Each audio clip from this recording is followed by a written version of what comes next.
Noche, bienvenida a poner el cual hemos denominado Planificando mi futuro, estrategias de empleabilidad para estudiantes y profesionales de humanidades, ciencias sociales. Quisiera comentarles brevemente es que este espacio nació de la propuesta de la organización Quillari y en coordinación con CREAR, quienes materializaron esta bonita idea para poder llevar estrategias de empleabilidad a jóvenes que están a punto de egresar o que han egresado recién en las áreas que les mencioné hace un momento. Y ustedes se preguntarán quién es o qué es Quillari. Bueno, nosotros somos una organización recientemente creada, somos muy jóvenes. Es conformada por 3 egresadas de la Facultad de Derecho de la Universidad Nacional Mayor de San Marcos, de esta casa de estudios. Y nuestro principal objetivo con este proyecto en específico es dotar de herramientas, estrategias laborales a estudiantes universitarios y egresados de diversas carreras, pero con especial énfasis en estas áreas de las ciencias sociales, ciencias jurídicas y humanidades. A estudiantes que pues aún no cuenten con un plan de inserción o con una estrategia laboral, y todo esto para poder coadyuvar al desarrollo profesional de cada uno, pero con un enfoque interdisciplinario. Y de esta manera también acortar la brecha que la educación pública puede tener. El principal problema que nosotros hemos encontrado y que motivó el elaborar este proyecto, este taller, fue la falta justamente de estrategias y de recomendaciones, digamos, por parte de expertos, por parte de la propia universidad, de cómo poder insertarte en el mercado laboral a puertas de un egreso o de salir a este mercado laboral. Y es por eso que nació Kiari. Ustedes van a poder ver el logo en la siguiente diapositiva. Cada sesión propuesta en ese taller está diseñada para ayudar a una mejor comprensión del camino laboral, a una mejor, a obtener mejores estrategias que los ayuden a cada uno de ustedes. Es por eso que resaltamos que no garantizamos un puesto laboral, pero sí les podemos ayudar desde nuestra experiencia con estrategias que le permitan alcanzar ello. Para esto quisiera hacer una pregunta bastante simple, ¿qué es la ética? De manera general, uniendo todo lo que ustedes han mencionado, la ética sería este conjunto de principios morales, que vendrían a ser normas, deberes, reglas, valores, que van a moldear nuestro comportamiento.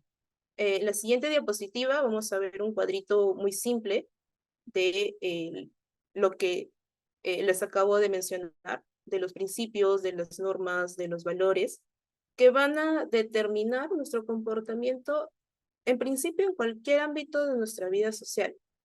Pero si somos un tanto más específicos, si somos más específicos y lo llevamos al ámbito profesional, lo redireccionamos a nuestra vida profesional, la ética profesional serían aquellos valores, normas, principios que nosotros vamos a elegir y que van a construir nuestro comportamiento y nuestra conducta en el ejercicio laboral. Y nos va a dotar de dos cosas muy importantes que lo vamos a ver en el margen derecho de su pantalla. Nos va a dotar de prestigio y de éxito profesional.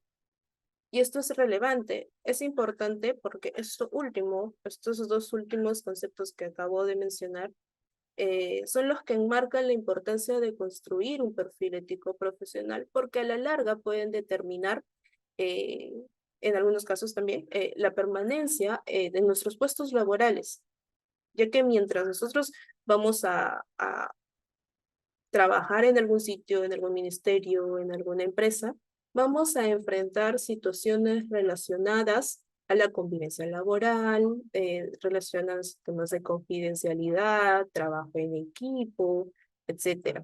Y es en estas circunstancias en las que vamos a nosotros reflexionar sobre aquello que nosotros consideramos bueno, que consideramos malo, justo o injusto. Y vamos a actuar en función de ello, aplicando nuestros valores, aquello que nosotros vamos a creer que en esas circunstancias se puede aplicar. En la siguiente diapositiva vamos a encontrar una lista sucinta de aquellos valores que podemos aplicar basados en un comportamiento ético, en el ámbito profesional sobre todo. Estos son enumerados ahí: el respeto, la tolerancia, la honestidad, la justicia, la puntualidad, responsabilidad, confidencialidad. Dos ejemplos muy sencillos alrededor de estos. Puede ser que uno, imaginemos que uno de nosotros esté trabajando en nuestras prácticas pre o profesionales en un ministerio donde los documentos que nosotros estamos revisando, con los que estamos apoyando de repente en la sistematización, tengan algún sello de clasificación de reservado o de confidencialidad. Entonces, perdón, un comportamiento ético incluiría mantener la reserva y la confidencialidad del contenido que hay en estos documentos. Un segundo ejemplo también puede ser: imaginemos que estamos trabajando con asignaciones presupuestarias para un proyecto y nosotros estamos de cierta forma apoyando también en la distribución de estas asignaciones presupuestarias. Estas implicarían al final de todo el gasto realizar un resumen de aquello que se utilizó y de aquello que no se utilizó, por lo que un comportamiento honesto sería también consignar realmente aquello que se utilizó y devolver aquello que no. Entonces, con esto quiero ejemplificar de que en cosas pequeñas, en cosas que tal vez para muchos no puede tener la relevancia como tal, se puede evidenciar un perfil ético profesional. Ahora, hay un tema que nosotros lo hemos visto en las noticias, lo vemos casi a diario, lamentablemente, está relacionado al quebrantamiento y a la falta de valores éticos y morales también. Por ejemplo, en la siguiente diapositiva vamos a ver algunas noticias que ya hemos visto en reiteradas oportunidades. Y es que dependiendo del contexto y sumándole incluso otros factores, eh, este quebrantamiento a la falta de los valores éticos y los valores morales pueden configurar actos de corrupción que pueden menoscabar el Estado y la democracia, obviamente. Ahora, estos actos se pueden presentar también en el ámbito privado. Por eso no nos extraña noticias del tipo como el que estamos viendo en la pantalla, que lindan ya con investigaciones sobre delitos. Esto nos lleva a una pregunta importante de si es lo mismo la ética en el sector privado o en el sector público. En la siguiente diapositiva vamos a visualizar que en el sector público, dependiendo de la rama o del sector al cual ustedes van a preferir encontrar algún puesto laboral, vamos a tener que en el sector público se tiene el código de ética en la función pública, que dicho sea de paso es una ley con un número propio. Incluso tiene un reglamento, por lo que su cumplimiento es obligatorio. Pero resulta irónico, ¿verdad?, tener esta ley de obligatorio cumplimiento en comparación con todas las noticias que vemos a diario de parte de servidores públicos. Eh, no se condice, básicamente, lo que está plasmado en la ley con la realidad.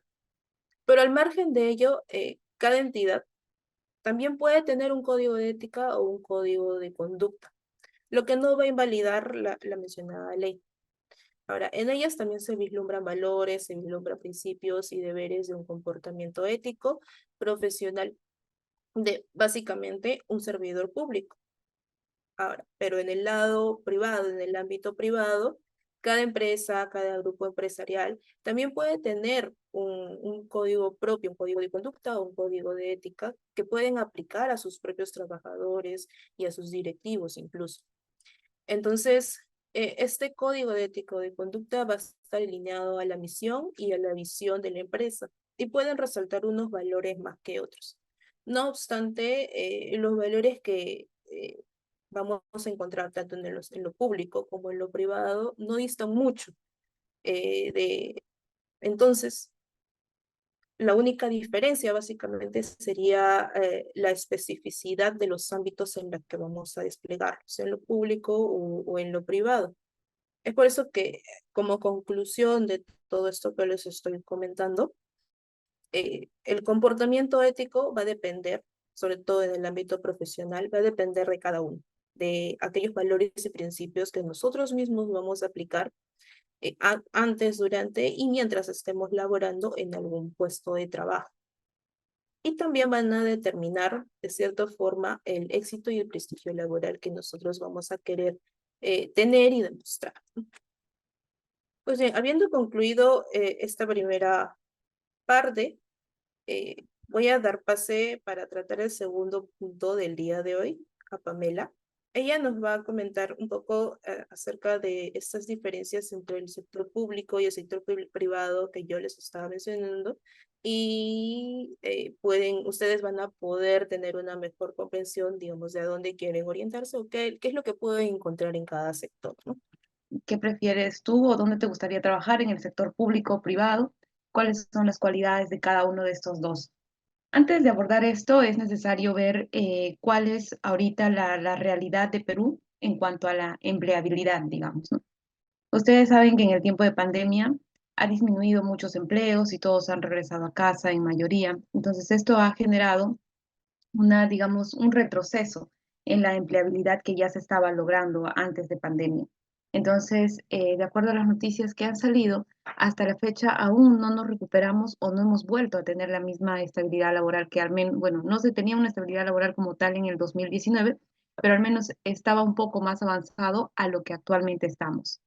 Además, la tasa de desempleo también ha aumentado en 0,7%, es decir, va aumentando en vez de retroceder el desempleo. Quizás muchos de ustedes actualmente se encuentren postulando ya sea al sector privado o público y se deben dar cuenta que hay mucha competencia, ¿no? Al momento de ingresar por un puesto laboral, optar, siempre encuentras a muchos que también están participando juntos contigo en esta convocatoria. Y así están en el tema, digamos, de las personas que están ya en últimos años de carrera o egresados. Imaginemos las personas que no tienen una carrera universitaria o una carrera técnica, encontrar empleo está siendo mucho más complicado para ellos. Entonces, teniendo o sabiendo esta realidad de la que estamos atravesando en nuestro país, vamos a igual tratar de que este taller te brinde las herramientas para tratar de fortalecer nuestro CV y hacer frente a las adversidades que se puedan presentar. Y bueno, ahora viene la pregunta, ¿dónde te gustaría trabajar? Pueden comentar en el chat, por favor, dónde les gustaría trabajar. Quizás puedan, si es que no tienen el lugar específico, al menos poner si es el sector público o privado.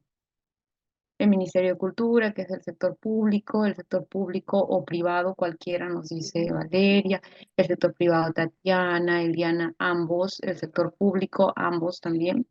Muy bien, entonces ahora vamos a ver las ventajas y desventajas que podrían haber, ¿no? Ministerio Público, el MIMP, la ONG. Muchas gracias, chicos. Ahora vamos a hablar primero del sector público.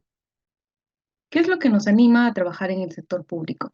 Primero debemos ver cuáles son los objetivos, digamos, de lo que busca el sector público y el objetivo que busca el sector privado.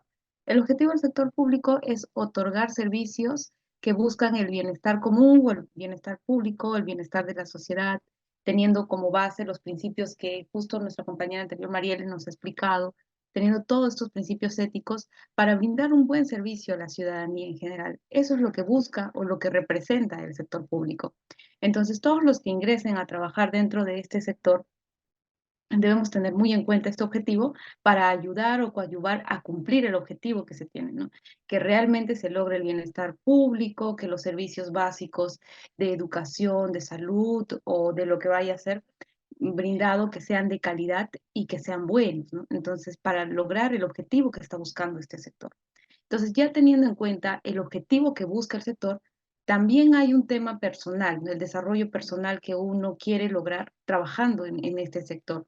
Entonces puede hacer una carrera pública dentro de este sector o lograr tener experiencia, coadyuvar, por ejemplo, en políticas públicas, gestión de proyectos, que lo van a ver justo en las últimas sesiones pinceladas sobre esos puntos, ¿no? Ya que aquí hay personas de carreras de sociales, jurídicas, humanidades, un poco que esos son los puntos en común también. Entonces, ahora vamos a ver las ventajas de trabajar en el sector público que se encuentra en la siguiente diapositiva.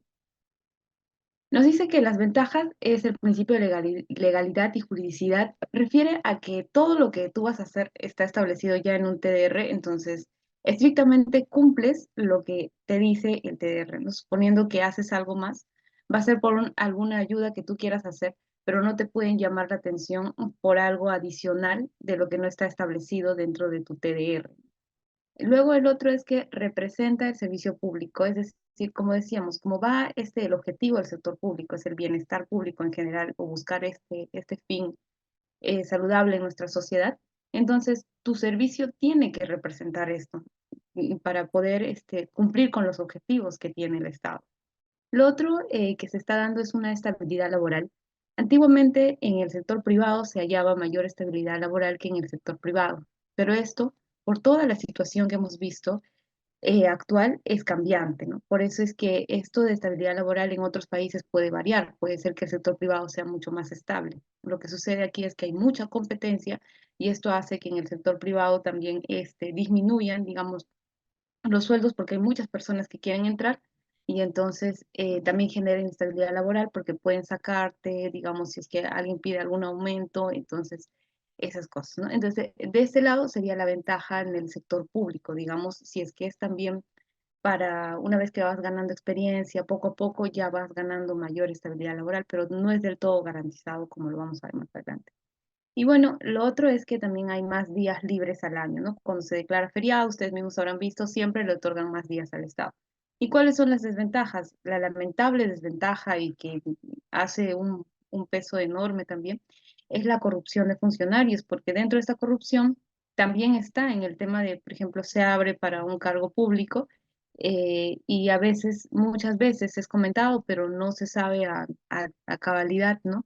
Si el puesto ha sido tomado a veracidad o no, ¿no? Entonces, en los concursos muchas veces o siempre o es lo ideal que sean completamente limpios, pero muchas veces también no sabemos eso. Entonces, eso que puede ser una desventaja.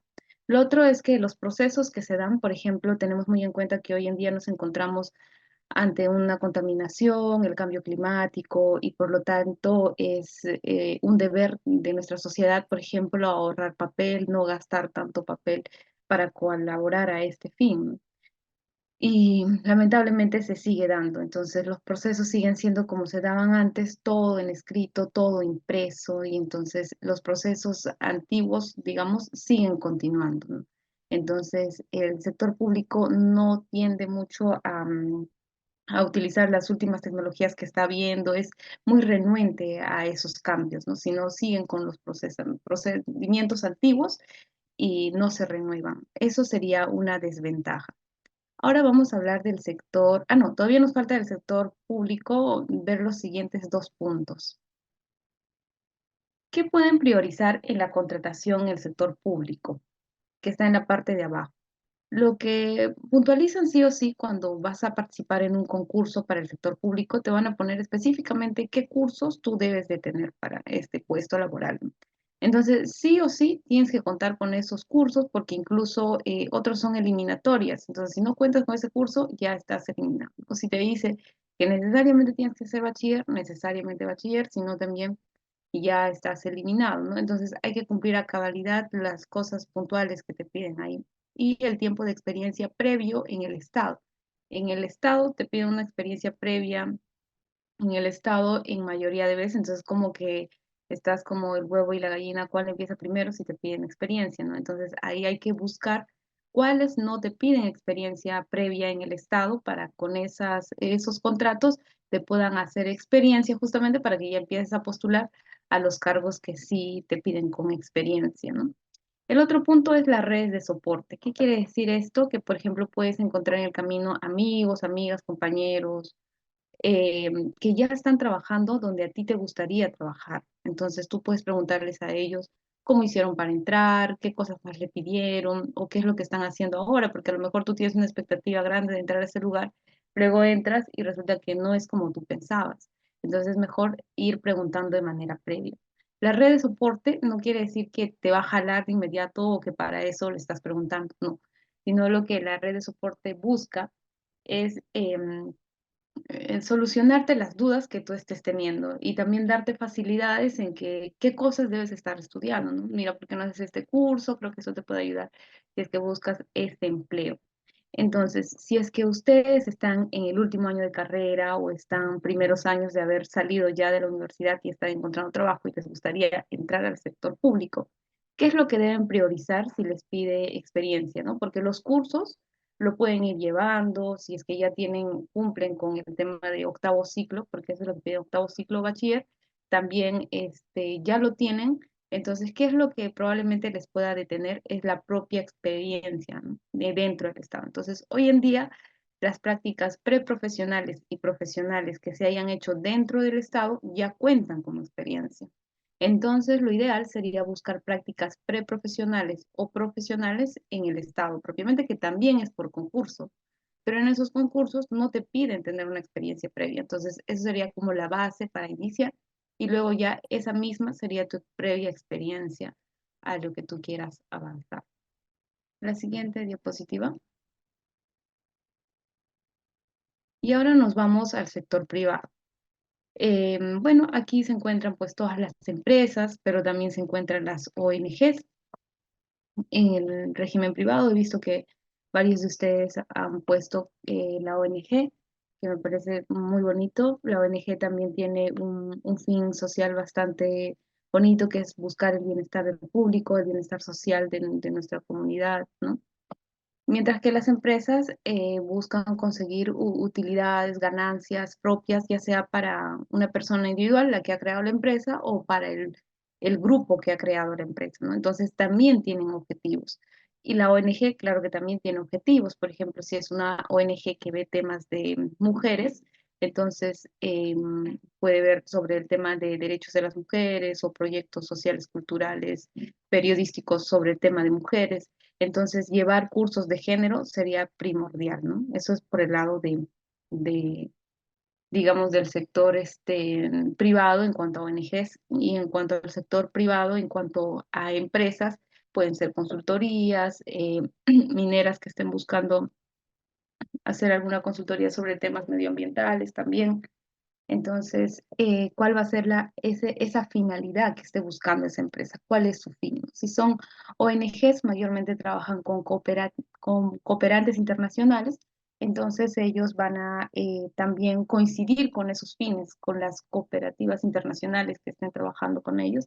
Y las empresas privadas, su fin más importante son las ganancias que van a obtener y brindar un servicio de calidad. Entonces, pasamos a la siguiente diapositiva. Ya habiendo visto los objetivos de tanto el sector público privado, ahora vamos cuáles son las ventajas de este sector privado. El principio de dirección quiere decir que como el ambiente va a ser aparentemente más pequeño y no tan burocrático como el sector este, mm, público, entonces aquí en el sector privado vamos a tener que digamos, un área puede estar direccionado por alguien y entonces esa persona va a poder decidir, hacer cambios, nuevas estrategias. El aumento del sueldo puede ser negociable, nos dice. Claro, no va a pasar por esa burocracia del Estado de que vas a tener que presentar más documentos o más requisitos, o simplemente no va a haber aumento y tienes que cambiarte de contrato o buscar otro contrato donde te puedan pagar más, sino aquí puede ser negociable, ¿no? Y mientras más tiempo tengas y experiencia tengas en el sector privado, entonces a la empresa no le va a convenir perderte porque ya ha invertido también tiempo en enseñarte lo que tú has aprendido. Entonces, que tú te vayas también es una pérdida un poco de tiempo o algunos recursos que ha invertido en ti para que tú puedas aprender. Las instalaciones son mucho más modernas. Bueno, va a depender de qué empresa, si es pequeña, gran, mediana empresa, pero en líneas generales siempre va a tratar de ser más moderna para poder disminuir los procedimientos, ¿no? Que puede ocasionar si es que no son modernas. Esto va también con el tema de las tecnologías, ¿no? Rapidez en la toma de decisiones, flexibilidad y adaptabilidad se refiere a que al momento de tomar decisiones, muchas veces se toma en el área misma donde está ocasionando este problema, lo toman, lo deciden y salen, ¿no? Y continúan, digamos, puede ser incluso en el mismo día o tener una reunión en la semana para tomar las direcciones más importantes de lo que se va a tratar en la semana, ¿no? Hacer una agenda continua, es más rápido la coordinación porque son los que pertenecen al área. Las desventajas pueden ser, como ya habíamos mencionado al inicio, los despidos que se está viendo por la bastante demanda que ha aumentado. ha aumentado demanda de empleo, búsqueda de empleo, entonces eso puede generar despidos cuando hay el tema de aumento de sueldos, o que la empresa pueda cerrar, empresa ONG que pueda cerrar también. La remuneración va a depender de la demanda del empleo y eso puede ser ahorita actualmente una desventaja, ¿no? Porque como hemos visto, hay mucha gente que está buscando empleo, entonces esto genera que la remuneración baje porque hay mucha gente que está buscando empleo, ¿no? La siguiente diapositiva. ¿Qué priorizan en la contratación para este sector privado? Bueno, las convocatorias que van a salir siempre van a especificar qué es lo que ellos están buscando, ¿no? Pero en mayoría también tienes que tener, igual que en el sector público, una red de soporte para que te puedas decir cómo ingresar a este espacio, ya sea una empresa o una ONG. ¿Cómo hago para ingresar a este espacio? ¿Qué cosas debo tener? Entonces, siempre en ambos espacios también se destacan los logros que tú hayas tenido, por ejemplo, en tu empleo anterior o en el voluntariado anterior que hayas hecho. En el tema de ONGs, por ejemplo, se cuenta mucho el tema de los voluntariados en los que tú hayas tenido, hayas destacado en cierta labor que has hecho para este voluntariado o alguna iniciativa propia que tú hayas hecho, también va a contar mucho, ¿no? Entonces, el mérito propio y también es bastante diverso, no es tan cerrado como tienes que tener este determinado curso y, a ver, en un momento respondemos las preguntas.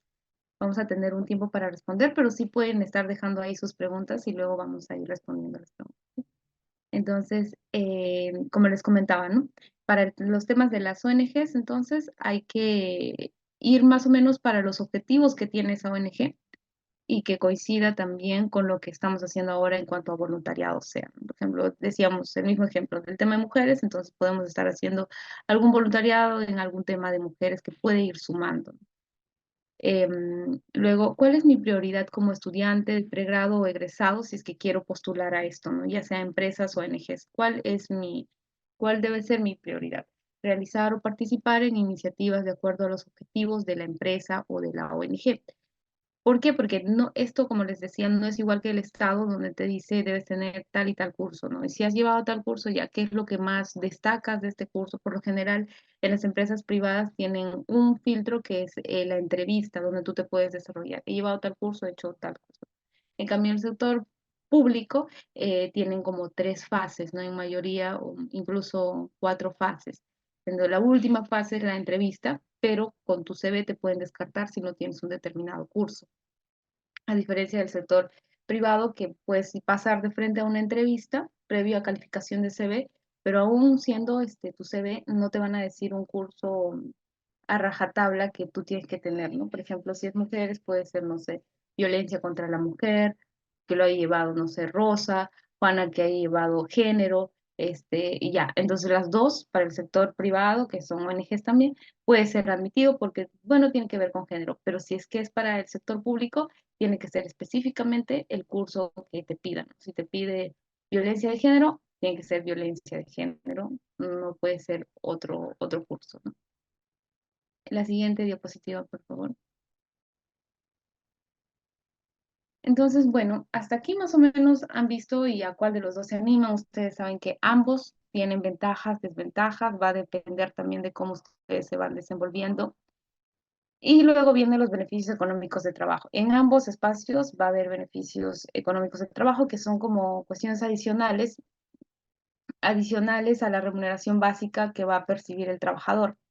La remuneración también va a depender mucho de con cuánto hayan dicho, ¿no? Ya sea sueldo mínimo o muchos más sueldos más, con mucho más dinero, pero todos van a tener beneficios económicos de trabajo. ¿Y cuáles son los beneficios? Bueno, esos son los beneficios que vamos a tener, pero va a depender del régimen en el que nos encontramos.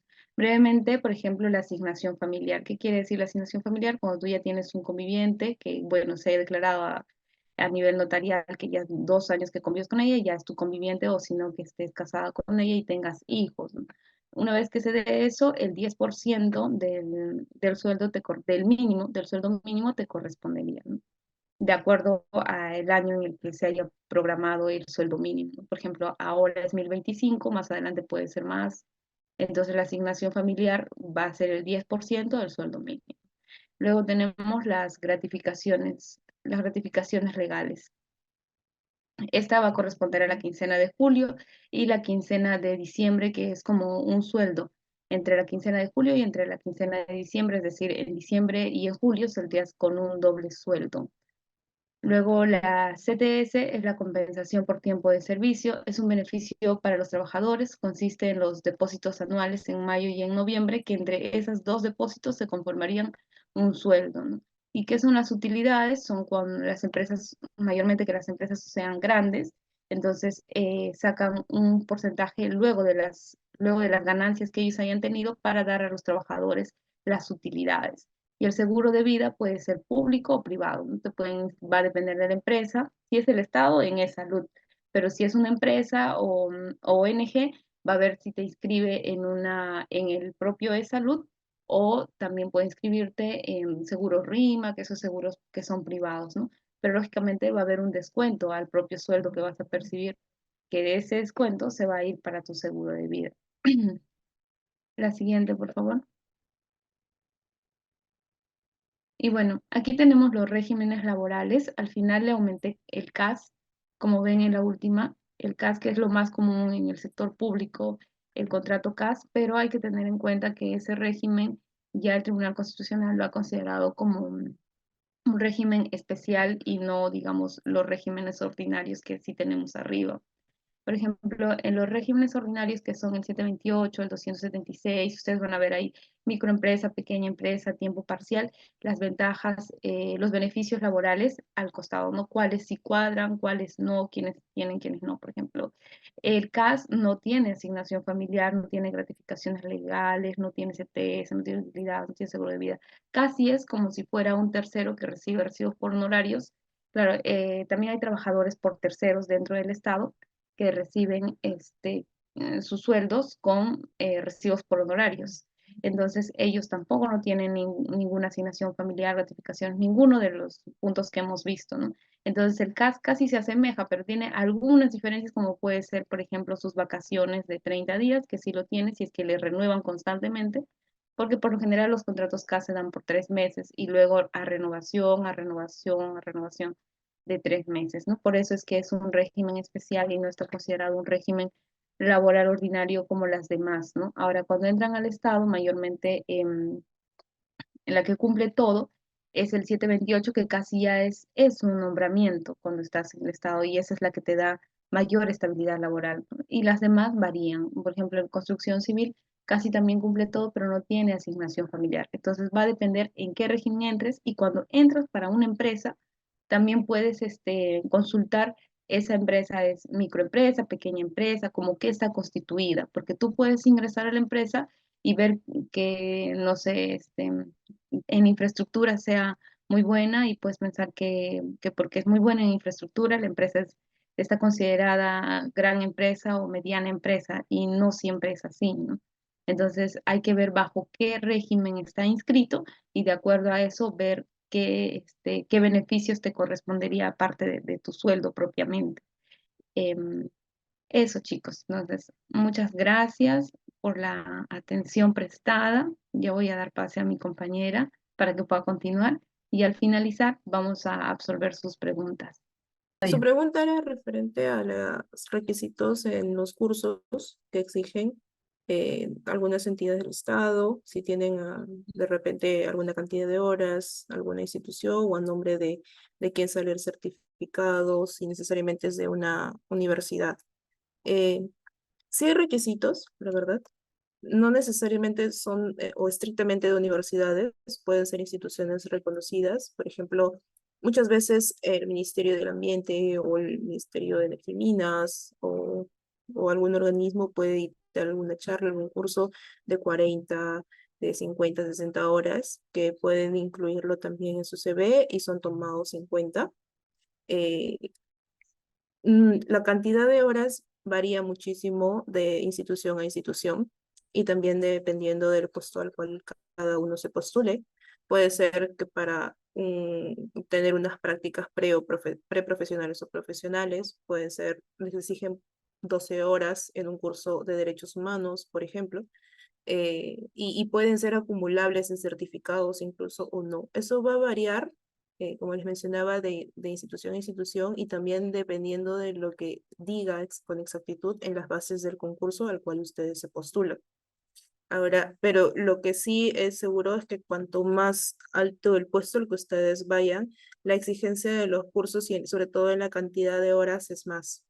Pueden variar, por ejemplo, si se postulan a un puesto CAS, a un puesto de analista o un puesto de secretario, por ejemplo, pueden exigir cursos de 120 horas, de 150 horas. Y para eso tienen que revisar y con exactitud qué es lo que dice las bases o el TDR del concurso al cual ustedes están eh, postulando, ¿no? Y de preferencia tener los certificados de instituciones reconocidas, sea de universidades o de instituciones públicas que también pueden emitir estos cursos, ¿no? Todo. Gracias, Entonces, Mari. ya. Bueno, también Ujú. para responder las otras preguntas de los compañeros que han estado dejando, que si hay la posibilidad de trabajar en el sector, en el Estado y poder hacer servicios de terceros como consultorías en otras entidades. Va a depender del régimen laboral que tú tengas. Si tú tienes el régimen CAS o todos los regímenes que vengan a partir del CAS en adelante, no va a ser posible porque ya es un régimen que tienes con el Estado. Mientras que si trabajas como tercero, que es por recibo por honorario, sí lo puedes hacer porque no hay una digamos, una dependencia entre los dos, a pesar que el CAS no tiene los beneficios laborales que hemos visto, sin embargo, sí generas una relación laboral con el Estado y por lo tanto ya no puedes hacer las consultorías aparte con otras entidades del Estado, ¿no? Pero si fueras tercero en una entidad del Estado, sí puedes hacer las consultorías, ¿no? Y la otra pregunta es que ciertas ONGs, ¿no? O sectores que sacan proyectos amplios, publiquen puestos de trabajo, pero que no están haciendo entrevistas o contratando activamente.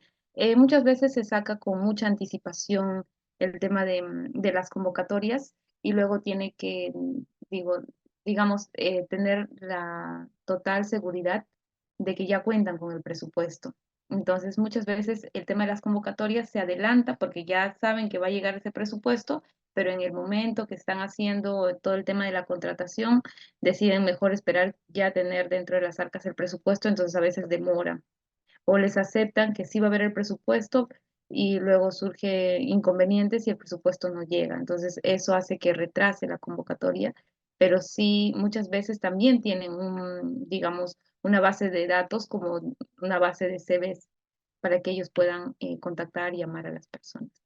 Solo para añadir esto último de que dijo Pame, un tip en esto es que cuando las ONGs lancen cursos o talleres o algo por el estilo, participen, porque ellos ya de por sí están viendo allí si es que hay algunos perfiles prometedores y les pueden llamar, como dice, y hay ciertos como base de datos de CVs, pero también importa mucho qué impacto hayan hecho ustedes en estas personas que trabajan en la ONG o en alguna otra entidad previamente, ¿no? Que sean responsables, participativos, que promuevan una cooperación o algún proyecto dentro de este. Entonces traten de, un gatito, traten de participar en estos cursos y convocatorias que hay por ONGs, incluso de las universidades también, porque hay profesores que también tienen puestos de trabajo que podrían servir para ustedes más adelante y mientras que ustedes tengan un buen desempeño, los van a coloquialmente hablando jalar, ¿no?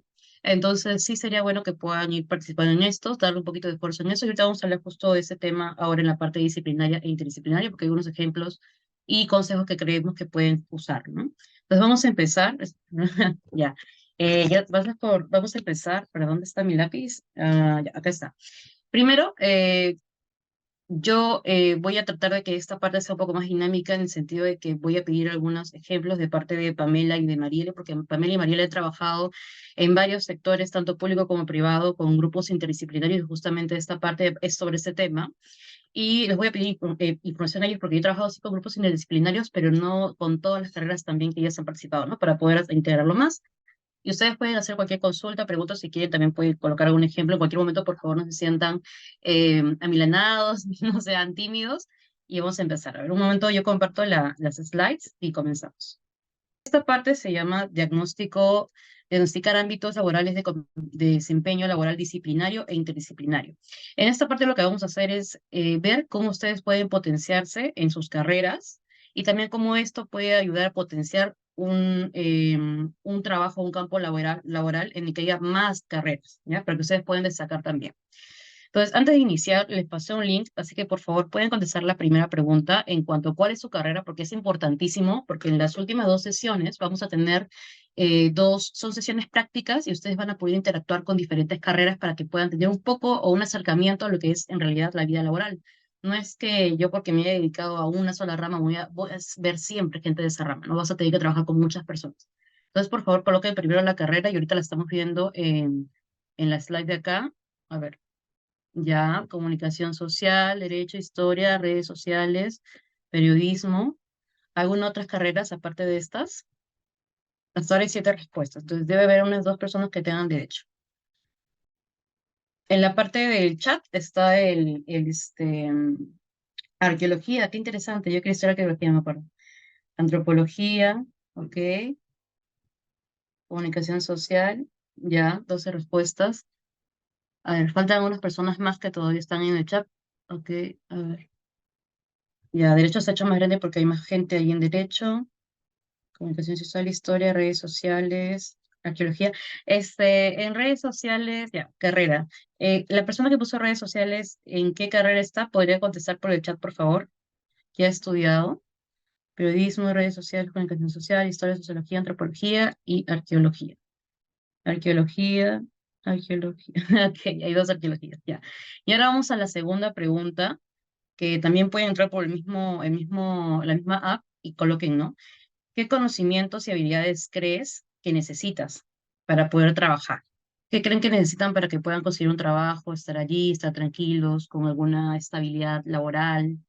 Ya, entonces quedamos con estas de acá y tomamos una foto y seguimos. Ok. Entonces, sí, o sea, varias cosas de lo que ustedes han dicho. Me he dado cuenta que hay una confusión entre qué es carrera y qué es campo laboral, ¿ya? Y también me estoy dando cuenta que hay una confusión en cuanto a conocimientos y habilidades, pero creo que sí, en la mayoría más o menos saben qué es lo que necesitan en general para poder tener alguna estabilidad, ¿no? Entonces, respondiendo a estas 2 preguntas, primero lo que vamos a hacer es aclarar estos 4 términos, ¿ya? Primero es el tema de la carrera, luego el campo laboral, el trabajo y la trayectoria laboral. En cuanto a la carrera, es lo que ustedes han estudiado, ¿no? Cuando yo te pregunto qué estudiaste, yo por ejemplo estudié Derecho, ¿no? Entonces mi carrera es Derecho.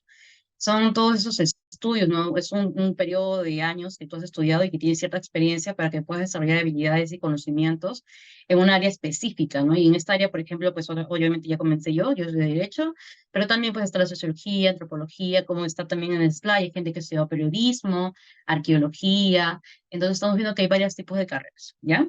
Pero el campo laboral, en cambio, es ese conjunto de oportunidades y de crecimiento que uno tiene, ¿no? Una posición en algún empleo. Por ejemplo, el hecho de que yo sea abogada o que yo haya estudiado derecho me permite a mí trabajar en consultorías legales, en estudios también sobre impactos de ciertos pueblos que son vulnerables, también como asesora jurídica en algunos ministerios o como litigante, ¿no? Si es que lo que yo quiero es ir a los jurados y ir a pelearme. Entonces, ese tipo son diferentes cosas que yo puedo hacer con el conocimiento que he tenido en esos 6 años que estudié Derecho, ¿no? Porque se estudian 6 años. Lo mismo, por ejemplo, pasa con los psicólogos, ¿no? Un psicólogo puede dedicarse a trabajar en recursos humanos en una empresa, o puede trabajar en psicología en consultoría de psicología en algún centro médico, o también en una escuela, ¿no? Incluso se puede dedicar a la docencia de psicología. Entonces vamos viendo que hay varios tipos o campos laborales para esas carreras. Y cada carrera tiene diferentes campos laborales y es allí donde vamos a encontrar esa intersección con otras carreras, ¿ya? Ahora, el trabajo es la actividad que yo realizo ahora para obtener ingresos y un salario o un salario. Por ejemplo, el ingeniero, ¿no? El ingeniero que ha estudiado ingeniería de software, supongamos, está ahora trabajando como desarrollador de software en una empresa determinada. Supongamos, no sé, a ver, está trabajando en Dell, por ejemplo, ¿no? Supongamos. Ya. En la trayectoria laboral va a ser todo mi historial, todo el progreso que yo he hecho en ese ámbito laboral durante un largo tiempo. Sí puede ser que mi trayectoria sea corta o larga, pero sí durante un tiempo. Y esto va a incluir pues todos los trabajos, los roles, las experiencias, los logros, las habilidades, todo lo que yo haya podido juntar en ese tiempo, ¿no? Y por ejemplo, en este caso, yo y Pamela y Marielle tenemos un corto periodo de trabajo, unos 5 años más o menos, pero hay gente que va a venir, por ejemplo, a las 2 últimas sesiones que tienen experiencias de más de 20 años o incluso un poco más, ¿no? Y que han tenido puestos de trabajo pues altísimos en el sector público o privado. Entonces vamos viendo que esto es mi trayectoria laboral, una cosa es mi carrera, el campo laboral y mi trabajo, para no confundir las cosas, ¿ya? Y ahora vamos a ver qué es el enfoque disciplinario, qué es el enfoque interdisciplinario y por qué es importantísimo tener esto presente para poder encontrar un trabajo y también para poder desarrollarnos. En cuanto al enfoque disciplinario, es como si yo me encapsulo solamente en mí y en mi carrera, nada más. Solamente en eso. Ese es mi enfoque disciplinario, porque yo tengo que lograr con este enfoque una mejora directa y personalizada para maximizar mi eficiencia, ¿ya? Solamente la mía en este punto, en esta perspectiva. Entonces, ¿qué es lo que yo puedo hacer en esta cuestión? Lo que yo tengo que hacer es evaluar aspectos específicos relacionados con el campo laboral y las áreas de la tarea que yo tenga, ¿no? Por ejemplo, si yo quiero, sabes que todo lo que yo puedo hacer, decido trabajar en un colegio de niños de primaria nada más, que tienen habilidades diferentes. Entonces, y yo soy psicóloga, supongo, ¿no? Entonces ya, yo soy psicóloga, tengo que ver aspectos específicos de cuanto a la psicología, sí, pero también tratar el área en específico que es con los niños, ¿no? Ya no voy a tener que estar como que viendo temas de recursos humanos, sino más bien ver cómo puedo ayudar a esos niños, ¿no?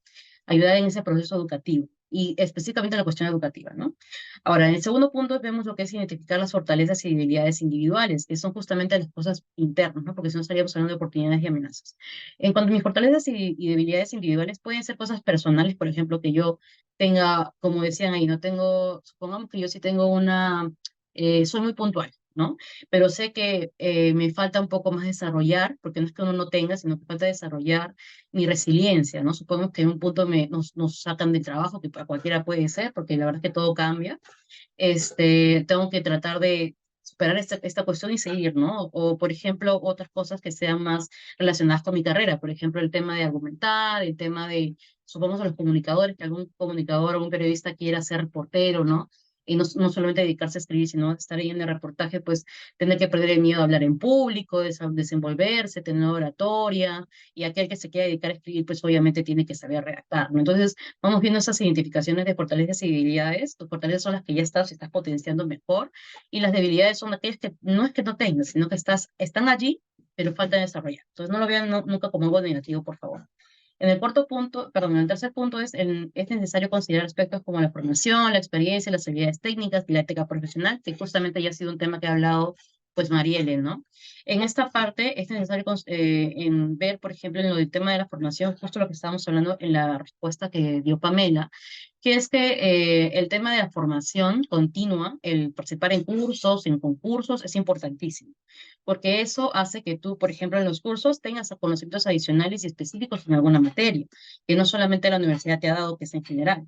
En cuanto a los concursos, por ejemplo, el hecho de que tú hayas podido tener un pequeño acercamiento a lo que en realidad vas a ver en el campo. Supongamos que en un curso hay un concurso sobre algún proyecto, ¿no?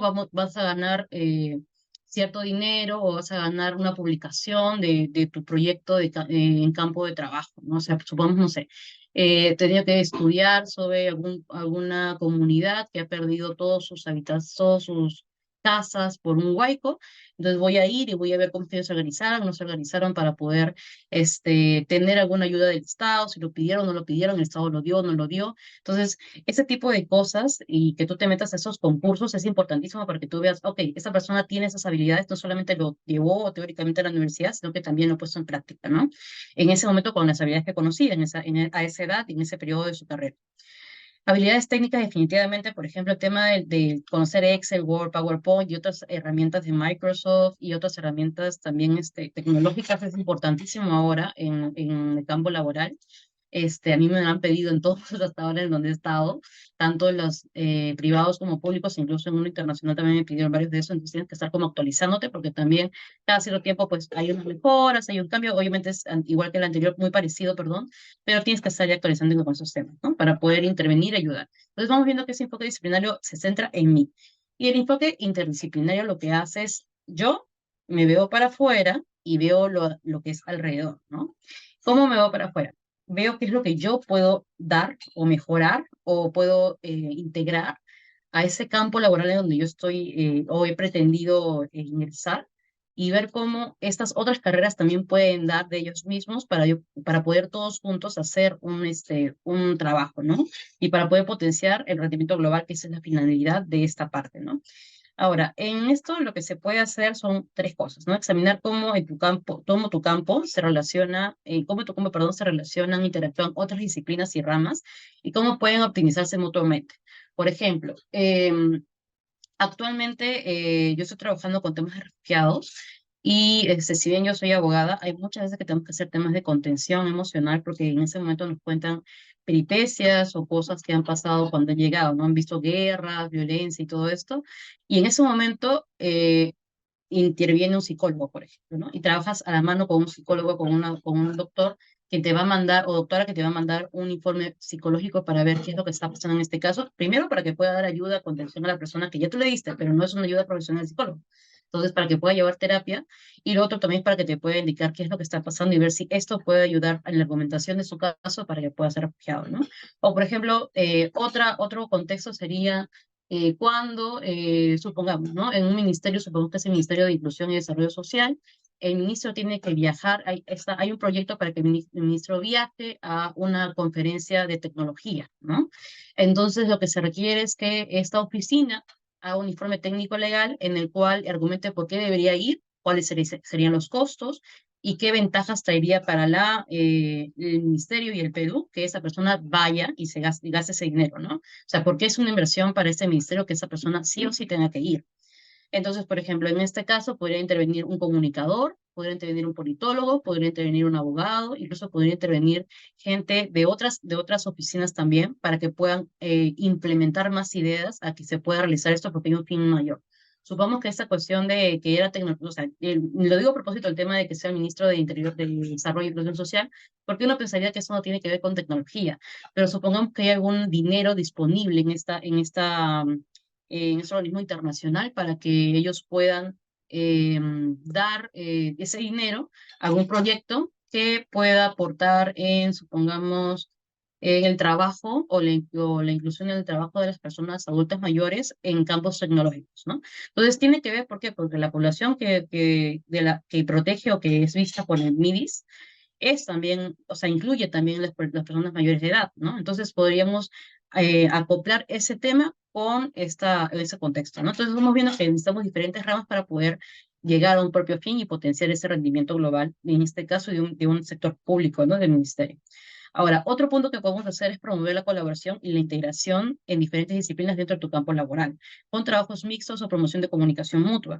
Y esta promoción de comunicación mutua no solamente se refiere a ver temas laborales, sino también, por ejemplo, compartir almuerzos, compartir algunas actividades sociales con gente de tu trabajo, para que puedas tener más este afianzamiento o esa cercanía con las personas que estás trabajando y que puedan, pues, en conjunto ver que hay temas que sí les interesan de verdad. Por ejemplo, supongamos que a mí y a Pepito le gustan los temas de género, pero más a temas de género para personas adultas mayores, supongamos, ¿no?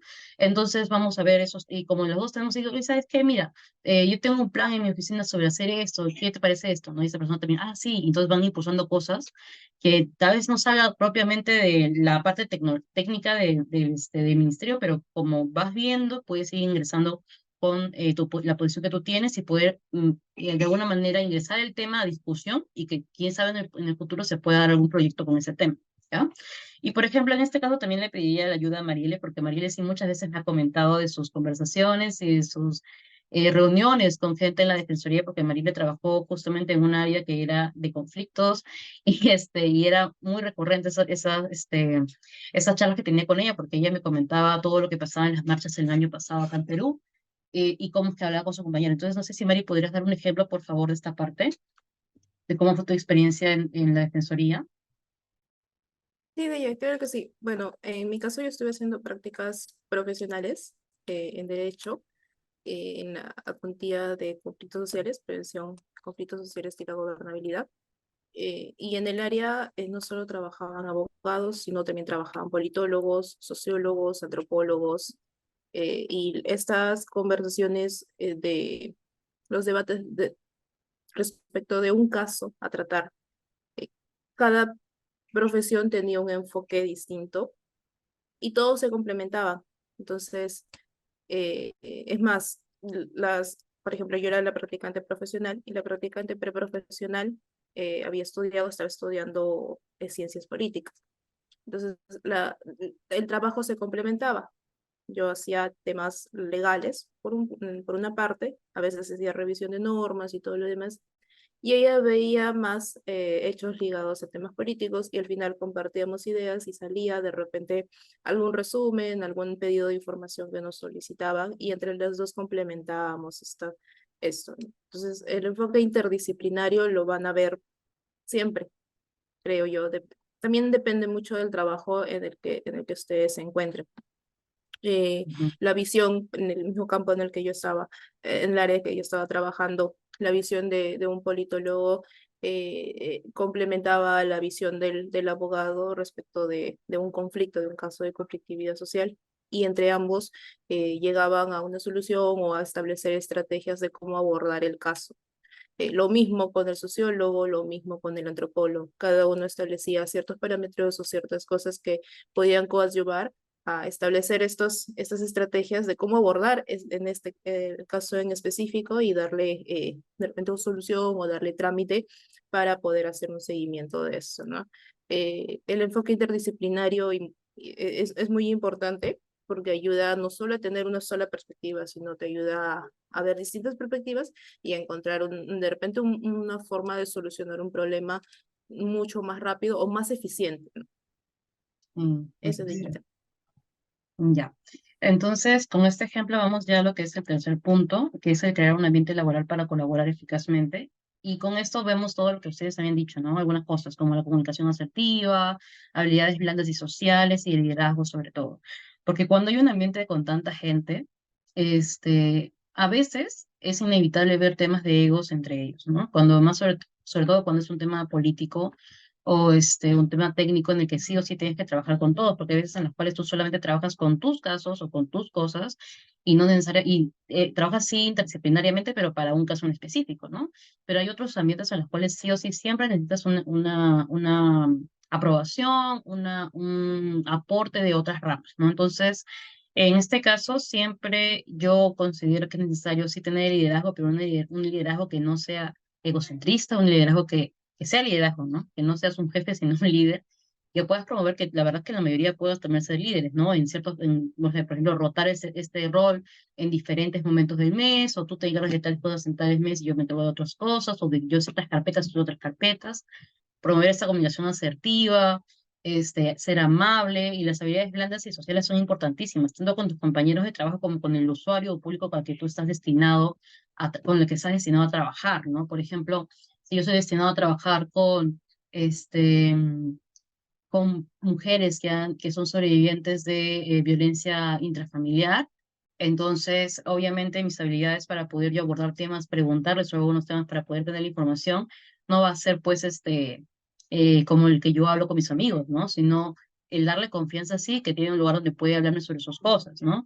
O, por ejemplo, si yo necesito, siendo parte de algún ministerio, una colaboración con otro ministerio o una colaboración con una ONG para que pueda darme ciertos servicios para que yo pueda hacer un proyecto, supongamos, ¿no? Yo requiero que Huawei nos dé al Ministerio de Educación unas cuantas tablets para los niños de tales lugares, ¿no? Entonces, esas habilidades sociales de ir a ciertas conferencias, ir a ciertos espacios públicos, hablar con esas personas, poder acordar temas en común, de alguna manera que les caigamos bien y de esa manera ver que ellos tengan cosas que ganan, nosotros también que ganamos, para que puedan dar este fin, ¿no? Que es el conseguir esas tablas, supongamos, ¿no?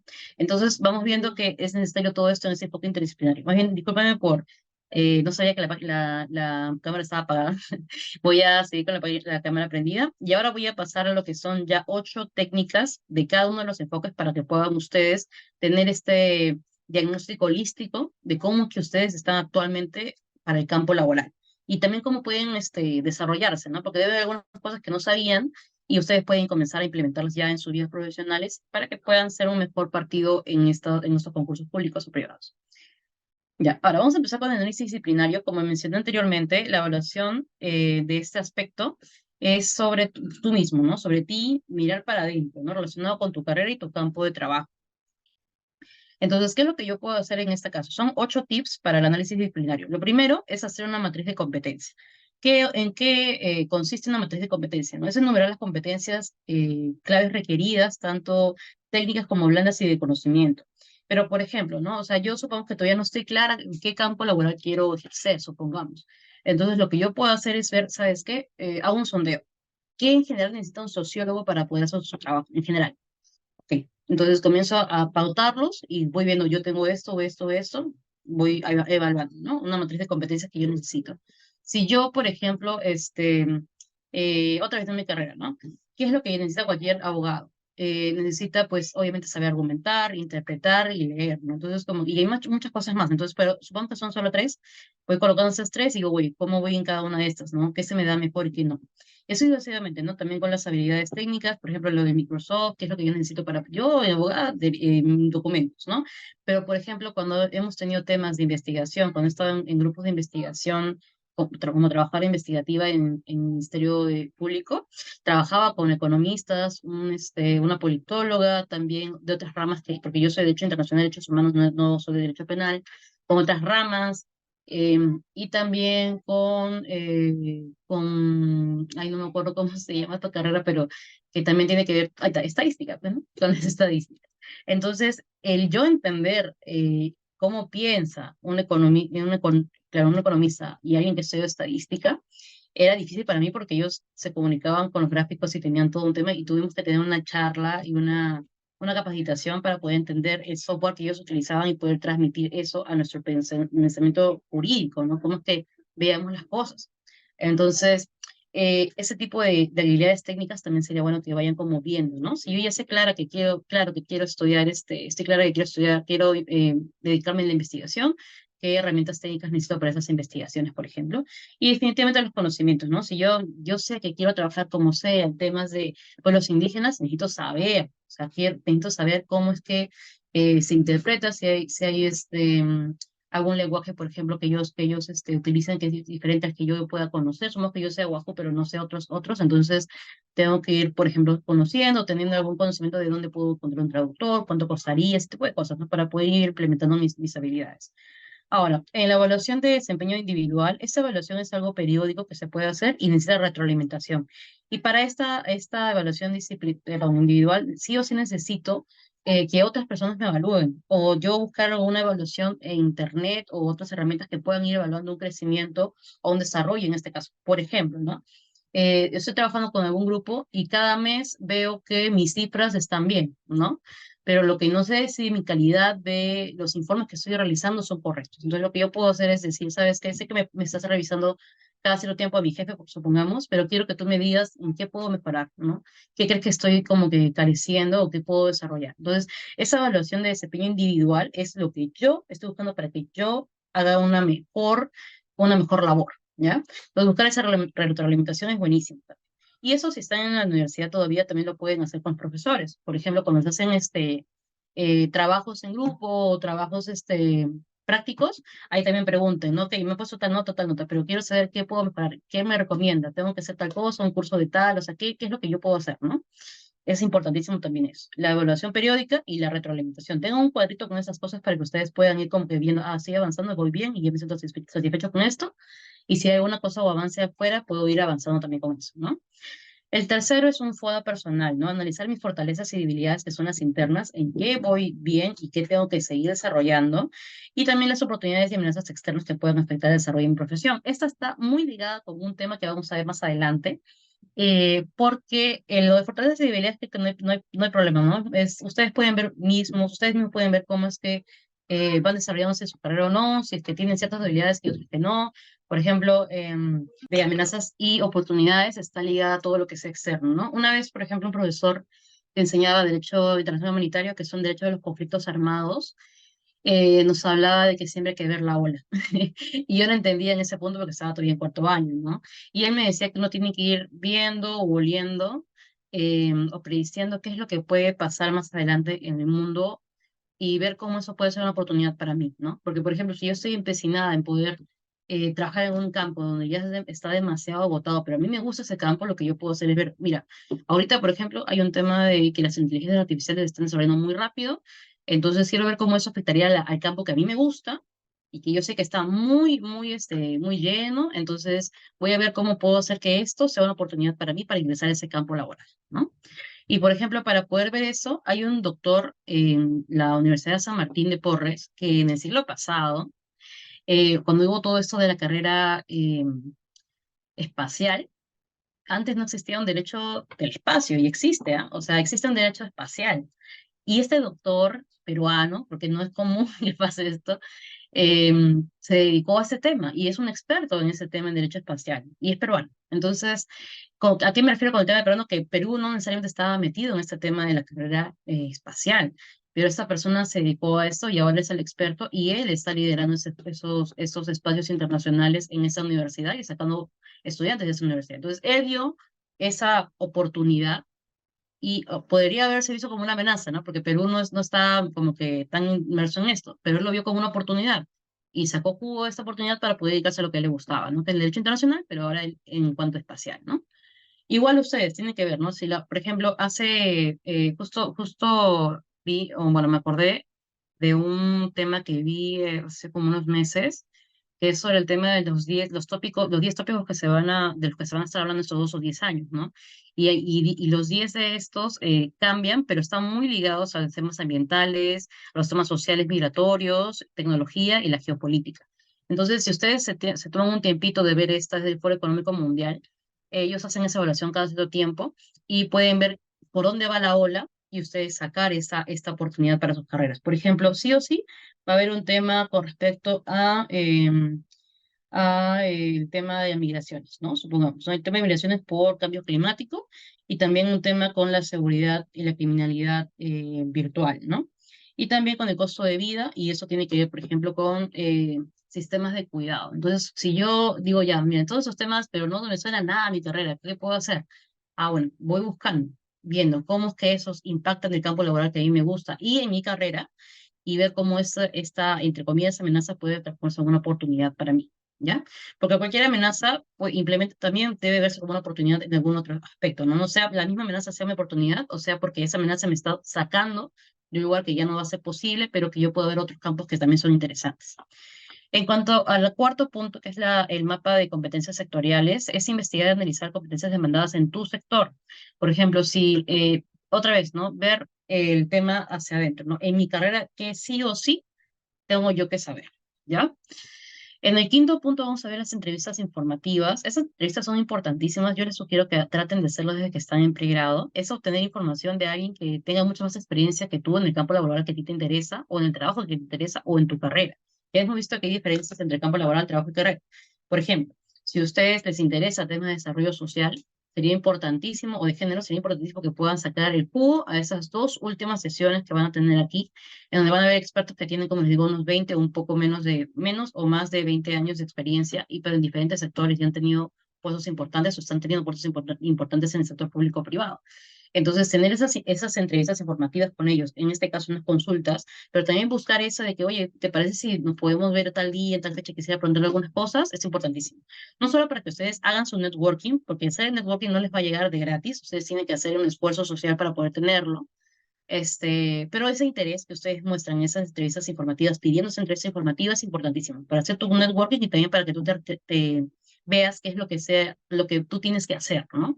Porque muchos de nosotros a veces seamos primera generación de gente que ha estudiado y ha terminado la universidad. En mi caso, en mi familia, yo soy la primera generación de gente, de alguien que esté pues ya trabajando después de haber terminado una carrera, ¿no?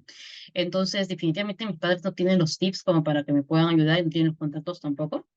Y he tenido que estar aprendiendo pues de este tema, de esas entrevistas informativas, ir a conferencias, conocer gente, entender un poco más y que se note la pasión que tengo por lo que me gusta, ¿no? Ahora, la sexta es el tema de la autoevaluación de habilidades técnicas, que es justamente el uso de herramientas autoevaluativas. Por ejemplo, si yo sé que necesito el inglés porque mi rama es importantísimo que yo trabaje fuera, porque yo quiero trabajar en una organización internacional, supongamos, o con población que no tiene un idioma que yo hablo, es importante que tú puedas aprender esas técnicas, ¿no? En este caso sería, pues, los idiomas, ¿no? Y en Internet hay varios tests donde tú puedes ir como avanzando y viendo si es que estás mejorando o no estás mejorando en esto. Incluso hay grupos gratuitos de conversación. Entonces vas viendo como esas herramientas autoevaluativas, ¿no? Ahora, el análisis de tendencias del mercado laboral, que es justo lo que les comentaba de la ola, ¿no? Comprender las demandas de cambiantes que te permitan anticipar las habilidades que tú necesitas para mantenerte y mejorar en el ámbito público, perdón, en el ámbito público-privado, ¿no? En el ámbito laboral. Si yo estoy viendo, por ejemplo, que hay todo un tema con, otra vez, con ese, veo como refugiados, ¿no? Estoy viendo todo este tema con el cambio climático. Hay países que están desapareciendo, que son islas que están desapareciendo. ¿Y qué pasa con esas nacionalidades? O sea, ¿dónde van a vivir esas personas? ¿No? Entonces puedo ir viendo como que, mira, puedo yo ir estudiando en este caso qué pasaría, ¿no?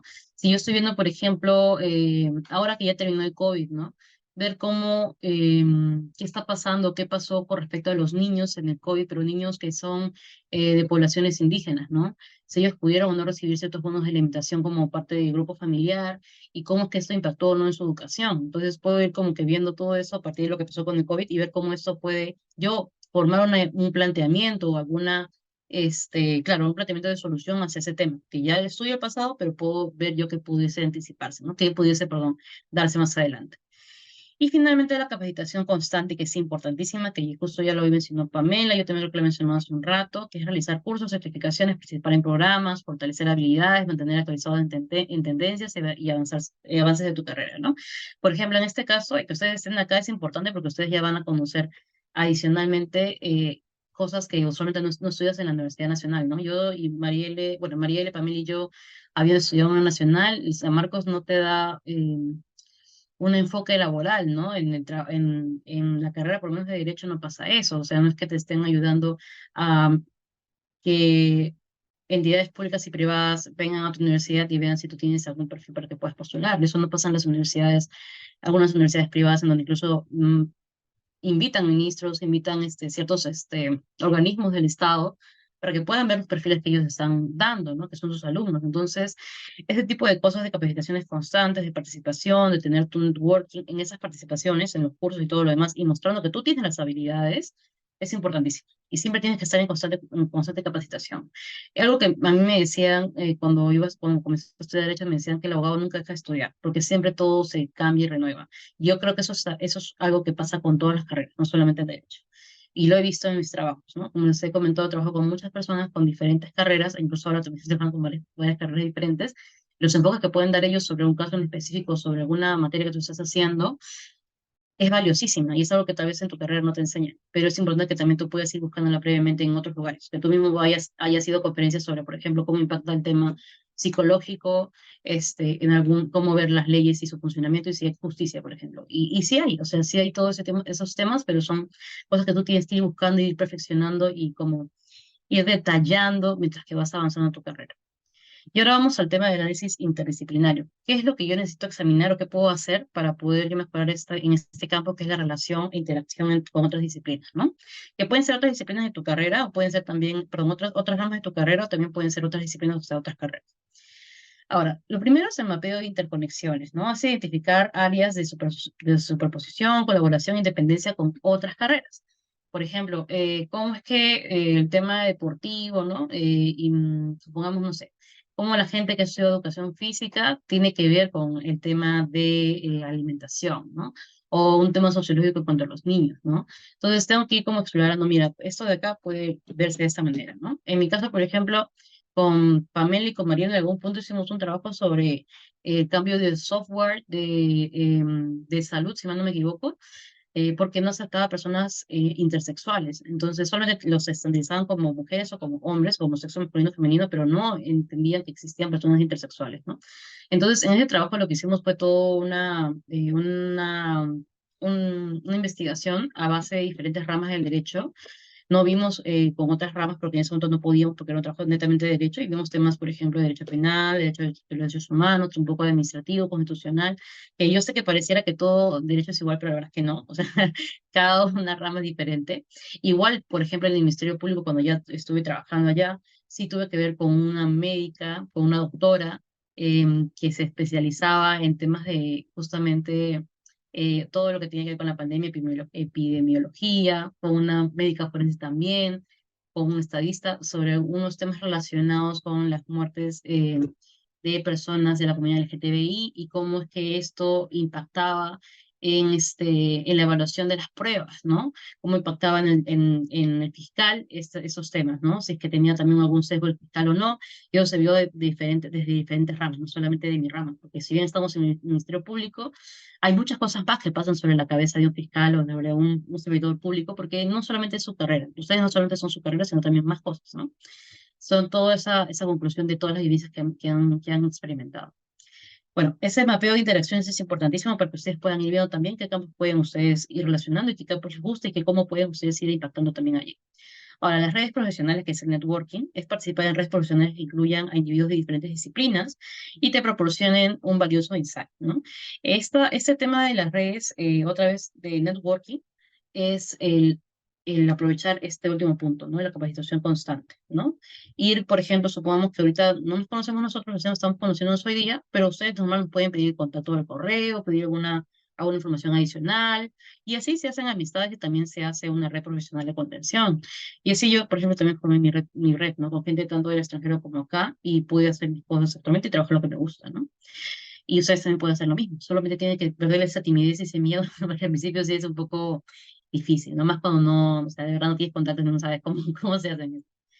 Ahora, el tercero es la colaboración en proyectos interdisciplinarios, que justamente es como el proyecto que les conté que había hecho con Pamela, con Mariel y con dos amigas más, eh, que puedan, pues, esto ver como una oportunidad para involucrar profesiones diferentes, ¿no? Por ejemplo, si yo quiero hacer un estudio con respecto eh, a si los migrantes tuvieron o no la oportunidad de tener los bonos alimenticios que dio el Estado en el pleno COVID, sería bueno que yo pueda, y, por ejemplo, decir, oye, quiero hacer esto, y justo he visto que hay una oportunidad para presentar una ponencia en un congreso, ¿no? Pero yo no solamente lo quiero ver desde mi punto de vista porque quiero entender bien el problema, entonces voy a ayudarme de las otras redes o voy a hacer una convocatoria por WhatsApp y decir, oye, ¿alguno conoce a tal persona que sea, no sé, supongamos, necesito un sociólogo? Y también, y como voy a dedicarme a temas también familiares, quisiera ver con otras ramas también, ¿no? Para ver cómo es que ellos también lo ven. Entonces, voy haciendo estos anuncios, por si acaso, no pierdan la timidez, por favor, y traten de buscar esas oportunidades para poder implementar proyectos. Y si ustedes ya tienen un trabajo, o sea, ustedes ya están en un trabajo actualmente, traten de ver como que, oye, ¿sabes qué, jefa? Por si acaso, mira, he visto que hay un tema con la OCDE, vamos a ingresar a este lugar, el Perú va a ingresar a esta organización, y hay muchas materias que pueden ver, ¿no? Temas de corrupción, financiamiento. Entonces, ¿qué tal te parece si estamos trabajando nosotros, si bien estamos en el sector educativo, ¿qué te parece si, por ejemplo, ponemos, si nos pueden dar dinero para poder implementar un curso de anticorrupción, pero en los niños, ¿no? De tal a tal edad, supongamos, porque es importante que lo aprendes desde muy chiquitos y no solamente cuando ya están en el espacio público. Entonces, ustedes van viendo esas oportunidades y van tratando de implementar eso en su trabajo. Ahora, el análisis de problemas complejos también es importantísimo, ¿no? Por ejemplo, ¿qué piensan del aborto, no? Ustedes que son de otras carreras. ¿Y cómo lo ven ustedes desde su carrera? ¿Qué soluciones o qué estrategias ustedes implementarían para todo lo que está alrededor del aborto? Porque no solamente es el que pues, se aborta, sino también qué pasa con la persona, cuando hay personas violadas, cuando son niñas las que están embarazadas o jóvenes, qué pasa con la cuestión económica también de esos niños que tal vez nacen o no nacen, perdón, nacen pero no tienen un núcleo, les van a abandonar y van a tener algún centro de cuidado, ¿no? Policultorios, si están bien implementados o no. Entonces, son muchos aristas y esos temas complejos, verlos desde puntos de vista diferentes puede llevarnos a diferentes conclusiones, incluso cambiar de opinión y ver alguna solución en conjunto. No solamente estar peleando, debatiendo porque ese no es el fin, sino el poder analizar y complementar esa información y tratar de ver ese tema complejo, ¿no? De diferentes posiciones y profesiones, por favor, sobre todo profesiones. Ahora, en el tema 5 es la entrevista cruzada, que si bien ya habíamos hablado de entrevistas anteriormente, que ya hemos dicho de este tema de las entrevistas informativas, en la entrevista cruzada lo que haces es tener entrevistas con diferentes disciplinas también, ¿no? Tener algunas entrevistas, por ejemplo, supongamos digo mucho sociología porque sí nos metimos mucho con esos temas cuando estamos en la universidad, pero también, por ejemplo, podríamos ver, no sé, quiero ver este tema con algún especialista, porque he visto también ingenieros trabajando en esto, ingenieros ambientales, viendo temas de deforestación y cómo es que se logra o no la justicia, ¿no? De estos temas. Entonces, lo que yo puedo hacer es decir, ¿sabes qué? Ese tema me gusta, ese campo me gusta. Entonces, voy a tratar de ver alguna reunión con alguna persona que tenga conocimiento de ingeniería en esto para que me pueda explicar sobre ingeniería ambiental, ¿no? Sobre esos temas, ¿no? Cómo se puede abordar ese tema.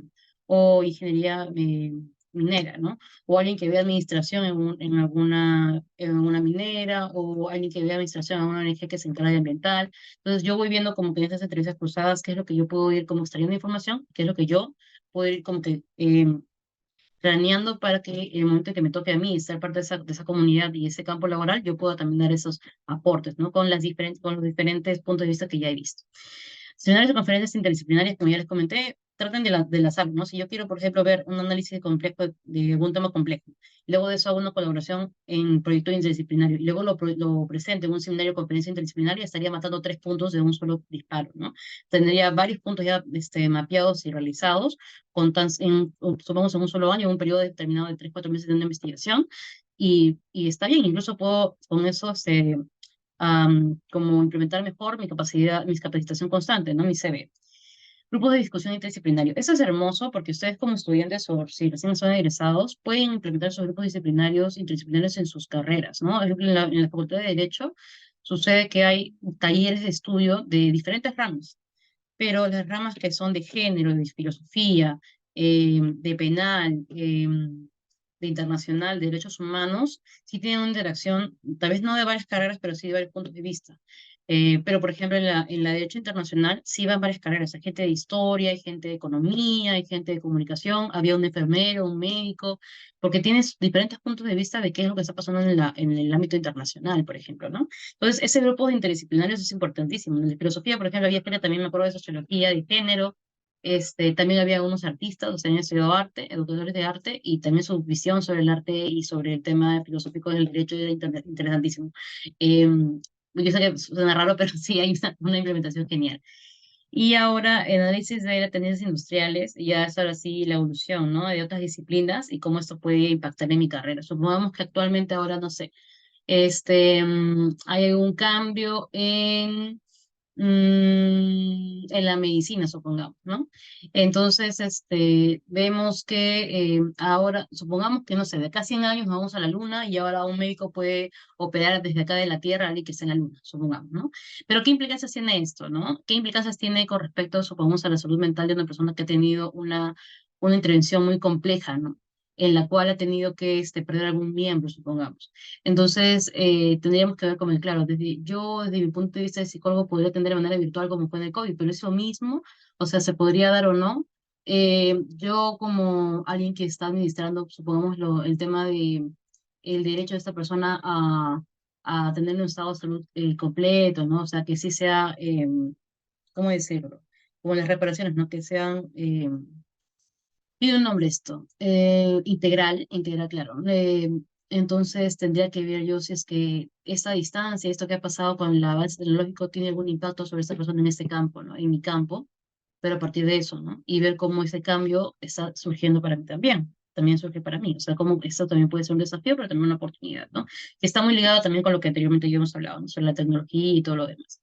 Entonces, vemos que todos esos 8 puntos, tanto interdisciplinarios como disciplinarios, nos ayudan a nosotros a poder capacitarnos mejor, ¿sí?